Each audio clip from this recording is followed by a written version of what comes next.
하나님의 말씀은 맛있습니다. 하나님의 말씀은 즐겁습니다. 하나님의 말씀은 생명과 행복을 줍니다. 500독 성경 통독 훈련 원장입니다.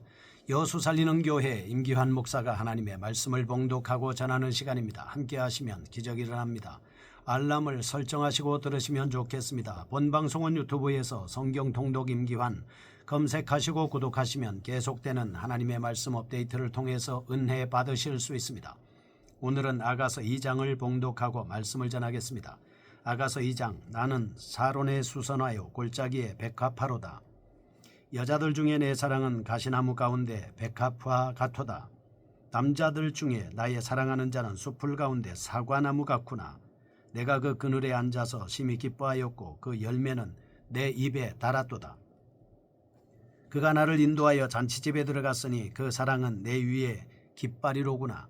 너희는 검포도로 내 힘을 돕고 사과로 나를 시원하게 하라. 내가 사랑함으로 병이 생겼음이라.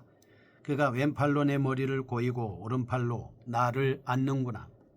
예루살렘 딸들아, 내가 노루와 들사슴을 두고 너희에게 부탁한다. 내 사랑이 원하기 전에는 흔들지 말고 깨우지 말지니라. 내 사랑하는 자의 목소리로구나. 보라, 그가 산에서 달리고 작은 산을 빨리 넘어오는구나. 내 사랑하는 자는 노루와도 같고 어린 사슴과도 같아서 우리 벽 뒤에 서서 창으로 들여다보며 창살 틈으로 엿보는구나.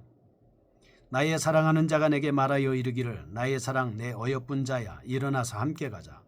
겨울도 지나고 비도 그쳤고 지면에는 꽃이 피고 새가 노래할 때가 이르렀는데 비둘기의 소리가 우리 땅에 들리는구나.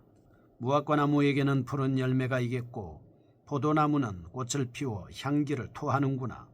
나의 사랑, 나의 어여쁜 자야, 일어나서 함께 가자. 바위 틈 낭떠러지 은밀한 곳에 있는 나의 비둘기야, 내가 내 얼굴을 보게 하라. 내 소리를 듣게 하라. 내 소리는 부드럽고 내 얼굴은 아름답구나. 우리를 위하여 여우 곧 포도원을 허는 작은 여우를 잡으라. 우리의 포도원에 꽃이 피었음이라. 내 사랑하는 자는 내게 속하였고 나는 그에게 속하였도다. 그가 백합화 가운데에서 양떼를 먹이는구나. 내 사랑하는 자야, 날이 저물고 그림자가 사라지기 전에 돌아와서 베데르산에 노루와 어린 사슴 같을지라. 아멘. 아가서 2장 무르익는 사랑의 열매를 살펴보겠습니다. 2장에서는 두 연인들의 서로를 사랑하는 열망과 칭찬이 강렬해지면서 사랑이 점점 성숙해짐을 보여주고 있습니다. 8절에서 15절. 푸른 침상 위에 앉아서 사랑의 미러를 속삭이던 연인들은 처음 만났던 당시의 정경을 회상하고 있습니다. 16절. 결코 분리될 수 없는 관계임을 재차 확인하고 있습니다. 이런 아름다운 사랑의 반전은 그리스도와 성도의 관계를 예표적으로 보여주고 있습니다. 성도는 먼저 찾아오셔서 사랑을 베풀어 주신 그리스도와 친밀한 교제를 나누면서 더욱 깊은 사랑의 관계로 발전하고 있는 것입니다. 그러므로 본장을 통해서 우리는 솔로몬과 술람미 여인의 사랑의 대화를 음미하면서 그리스도와 성도의 순결하고 긴밀한 애정을 생생하고 풍성하게 맛볼 수 있습니다. 1절에서 7절입니다. 두 연인들의 상호 사랑을 찬사하고 그렇게 칭찬하는 모습을 볼 수 있습니다. 8절에서 15절입니다. 두 연인의 만남을 역동적으로 말하고 있습니다. 16절과 17절. 님을 그리는 술람미 여인의 독백을 서술하고 있습니다.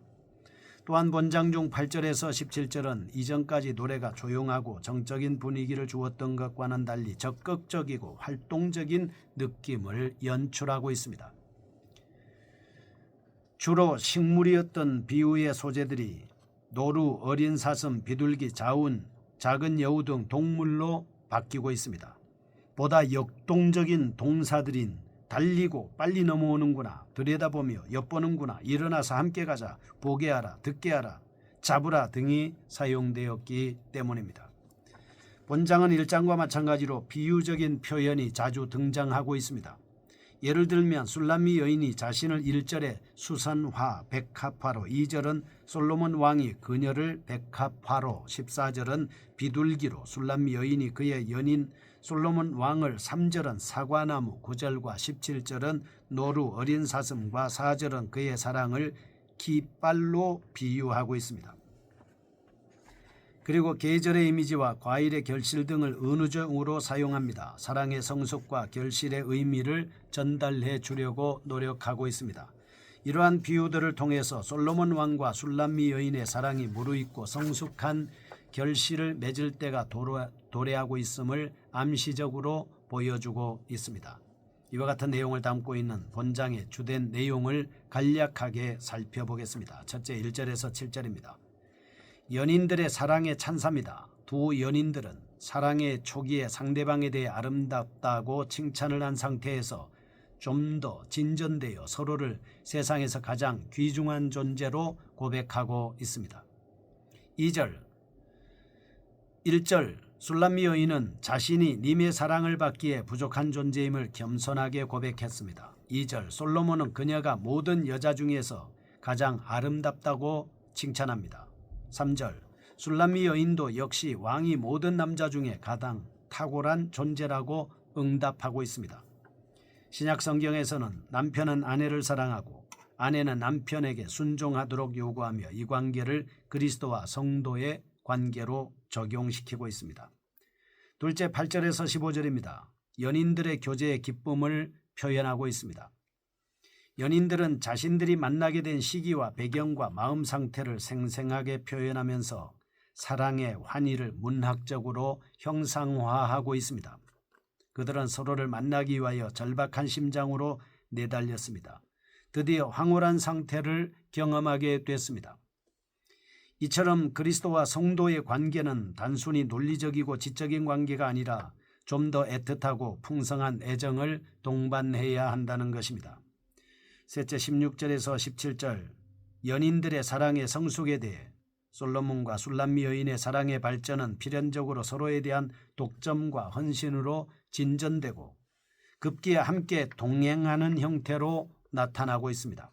남녀 간의 사랑도 이처럼 서로의 독특한 권리를 기쁨으로 인정해주고 보존해 주어야 합니다. 마찬가지로 그리스도께서도 성도를 특별한 자신의 소유로 삼으시고 독점하기를 원하십니다. 교훈입니다. 첫째, 히브리서 5장 12절에서 14절에 말한 대로 성도들은 그리스도를 영접한 후에 계속해서 성숙한 모습으로 자라가야 합니다. 둘째, 성도들은 세상에 현혹되지 말고 오직 그리스도만을 사랑하며 바라보아야 합니다. 셋째, 성도들이 그리스도를 사모하는 마음은 반드시 외적 생활에서 구체적으로 드러나게 될 것입니다. 첫 번째 사랑의 찬사입니다. 1절에서 7절입니다. 술람미 여인과 솔로몬 왕이 서로에 대해 찬사의 말을 하는 것으로 끝을 맺은 앞장에 이어지는 본단락에서도 역시 동일한 내용이 반복적으로 표출되고 있습니다. 이처럼 사랑의 미러들이 노골적으로 드러나는 본단락은 1절 술람미 여인의 자신에 대한 고백입니다. 2절과 3절 연인들의 상호 사랑의 찬사입니다. 4절에서 7절 솔로몬의 사랑을 그리워하는 술람미 여인의 모습으로 구성되어 있습니다. 중심 의미입니다. 첫째 1절과 2절 술람미 여인의 겸손한 자세와 솔로몬 왕의 칭찬입니다. 술람미 여인은 자신의 초라한 모습을 1절에서 사론의 수선화로 골짜기 백합화로 흔히 볼 수 있는 평범한 들꽃과 같은 존재로 비유했으나 솔로몬 왕은 2절 가시나무 가운데 백합화라고 격찬하고 있습니다. 두 번째입니다. 3절 술람미 여인의 솔로몬에 대한 칭송은 솔로몬은 시원한 그늘과 달콤한 과일을 제공하는 사과나무에 비유하고 있습니다. 앞장에서 그녀는 솔로몬 왕을 1장 13절 모략 향낭, 1장 14절 고벨화 성이 등 사랑을 풍기며 느끼게 하는 존재로 비유하였습니다. 그런데 이제는 안식과 힘을 공급해주는 유익한 존재로 부각시키고 있습니다. 또한 왕의 사랑에 대해 4절은 기로 비유하여 승리와 능력을 공급해주는 근원으로 묘사하고 있습니다. 이러한 전환은 두 사람의 관계가 더욱 밀착되어 상대방이 없이는 한시도 안정을 누릴 수 없음을 나타내고 있습니다. 세 번째 7절입니다. 사랑하는 여인에 대한 이 배려는 술람미 여인은 본서에서 반복되고 있는 후렴구를 사용해서 예루살렘 여자들에게 사랑하는 님을 깨우지 말라고 부탁하고 있습니다. 왜냐하면 그녀는 님과의 평화로운 사랑의 관계가 외부 작용에 의해 방해받거나 깨어지기를 원하지 않기 때문입니다. 교훈입니다. 첫째, 성도들은 주님 앞에서 자신을 낮출 때 주님에 의해 존귀와 영광을 받게 되는 것입니다. 둘째, 성도들은 그리스도를 통해서 영적 힘을 공급받고 생명력 넘치는 생활을 영위할 수 있는 것입니다. 셋째, 성도들은 그리스도와 은밀한 교제를 지속해야 하며 다른 존재들로 인해 회방받지 않도록 주의를 기울여야 합니다. 두 번째입니다. 8절에서 17절입니다. 사랑하는 두 연인들이 애타게 기다리던 만남이 감격적으로 묘사되고 있습니다. 신부가 부르는 노래에 해당되는 것입니다. 그러나 10절에서 14절 대부분은 애인이 가져온 메시지의 낭송입니다. 본단락에서는 숨가쁘게 달려와 혼인을 요청하는 솔로몬의 모습과 이에 대해 기쁘게 응답하고 소망을 발견하는 술람미 여인의 마음이 한편의 드라마처럼 극적으로 묘사되고 있습니다. 8절에서 14절입니다. 이러한 내용이 시적으로 표현된 본단락은 솔로몬의 사랑을 고백하고 있습니다. 15절에서 17절 사랑의 방해물에 대한 제거와 님을 기다리는 술람미 여인의 심정이 드러나고 있습니다. 좀 더 세분해 보겠습니다. 8절과 9절 님을 찾아 달려오는 솔로몬의 모습입니다. 10절에서 14절 솔로몬의 청혼입니다. 15절 사랑의 방해와 위협의 극복입니다. 16절 상호 연합의 고백입니다. 17절 술람미 여인의 기다림 등으로 나누어 볼 수 있겠습니다. 본단락의 내용을 통해서 우리가 발견할 수 있는 주도적인 면을 한번 살펴보겠습니다. 첫째, 8절에서 14절입니다. 8절은 사랑의 즐거움으로 솔로몬은 사랑하는 여인을 만나기 위해 험준한 산맥을 단숨에 넘어 달려왔습니다. 8절 내 사랑하는 자의 목소리로구나. 보라 그가 산에서 달리고 작은 산을 빨리 넘어오는구나 라고 말씀하고 있습니다. 애타게 기다리던 애인을 만난다는 기쁨이 그에게 넘치는 힘과 강건한 투자를 제공해 주었습니다. 솔로몬은 아름다운 자연 속에서 여인을 만나고 온몸으로 기쁨을 맛보게 됐습니다. 이처럼 사랑은 인간을 생기있게 만들고 형언할 수 없는 희락을 제공해 줍니다. 전도서 9장 9절에 사실 이 땅에서 누릴 수 있는 가장 큰 즐거움은 사랑하는 아내와 동거하는 것입니다. 함께 사랑의 교제를 나누는 것입니다. 둘째 15절 사랑의 고통은 극도의 즐거움을 부여하는 반면 여러 가지 방해물과 유혹을 동반하고 있습니다.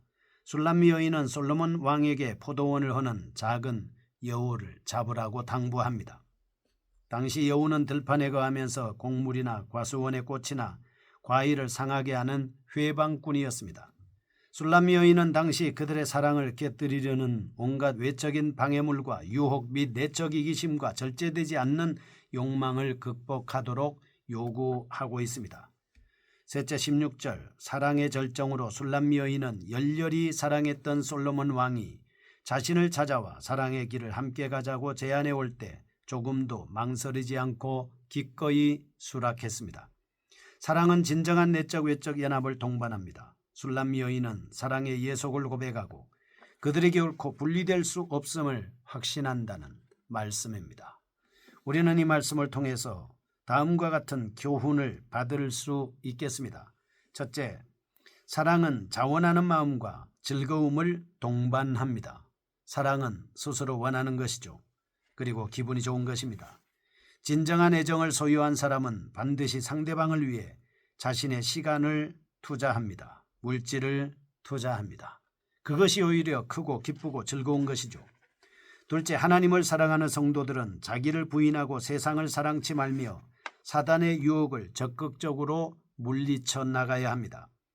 셋째, 그리스도와 연합된 성도들은 전 생활 속에서 사람과 은혜 가운데 주님과 동행해 나가는 것입니다. 1절입니다.